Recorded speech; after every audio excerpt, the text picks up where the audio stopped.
आइए हाल ही में बीजिंग में हुई अमेरिका चीन बैठक के पीछे छिपे तनावों और असल कूटनीति को डिकोड करते हैं। बयानों को देखें तो ऐसा लगा मानो दोनों देशों के बीच सब कुछ एकदम परफेक्ट और शानदार होने वाला है। लेकिन सच कहें तो बंद दरवाजों के पीछे ताइवान, व्यापार और ईरान जैसे गंभीर मुद्दों पर ही असल बहस हुई। इस पूरी बैठक की सबसे बड़ी हेडलाइन क्या रही? वो है इन कूटनीतिक मुलाकातों का आगे भी जारी रहना। बिल्कुल, शीर्ष चीनी राजनयिक वांग ये ने खुद पुष्टि की है कि ये कूटनीतिक सिलसिला इस साल भी चलता रहेगा। राष्ट्रपति शी ने निमंत्रण स्वीकार लिया है। अब दोनों पक्ष वॉशिंगटन में कुछ बड़े और ठोस नतीजे पाना चाहते हैं। हालांकि शी का लहजा संयमित था, पर उन्होंने भी माना कि इस दौरे से आपसी विश्वास काफी गहरा हुआ है। अब बात ताइवान की।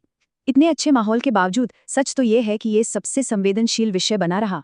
यहाँ साफ विरोधाभास दिखता है। एक तरफ चीन की चेतावनी तो दूसरी तरफ ताइवान को अमेरिका का भारी सैन्य समर्थन। वापसी में ट्रंप ने ये संकेत देकर चौंका दिया कि वे मौजूदा हथियार पैकेज पर पुनर्विचार कर सकते हैं। भू राजनीति को छोड़ दे तो वैश्विक अर्थव्यवस्था और भारी भरकम टैरिफ का मुद्दा भी इस पूरी बातचीत के केंद्र में था। दोनों ही देशों ने संभावित विमान बिक्री और बाजार तक नई पहुंच के साथ अच्छी आर्थिक तरक्की की उम्मीद जताई। लेकिन ध्यान दें, इस पूरी यात्रा के दौरान किसी भी तरह का कोई औपचारिक व्यापारिक समझौता फाइनल नहीं हुआ है। भले ही डील ना हुई हो, पर दोनों नेताओं ने आपसी रिश्तों की दिशा को नए सिरे से परिभाषित किया। अपनी पुरानी प्रतिद्वंदिता को पीछे छोड़ते हुए अब वे रणनीतिक स्थिरता के एक बिल्कुल नए ढांचे पर सहमत हुए हैं। इन 3 दिनों में सरेआम एक दूसरे की जो जमकर तारीफें हुईं, उससे इस नए सहयोगात्मक माहौल को और बल मिला।